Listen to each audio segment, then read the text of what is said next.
Здравствуйте, меня зовут Арылхан. Я хочу рассказать о числах рядом с нами. Итак, мой режим дня. В 7 часов я просыпаюсь, до 7:30 завтракаю.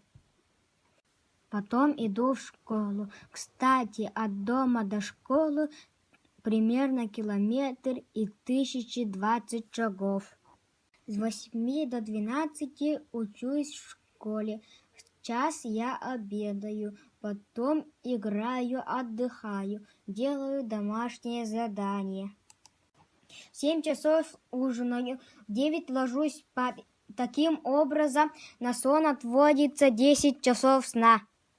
Таким образом, цифры имеют важное значение в режиме дня. А теперь календарь. 9 месяцев мы учимся.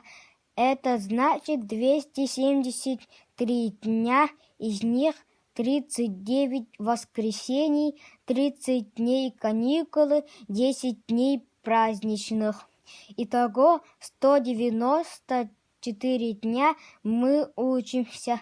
Таким образом, числа окружают нас всегда и везде. Спасибо за внимание.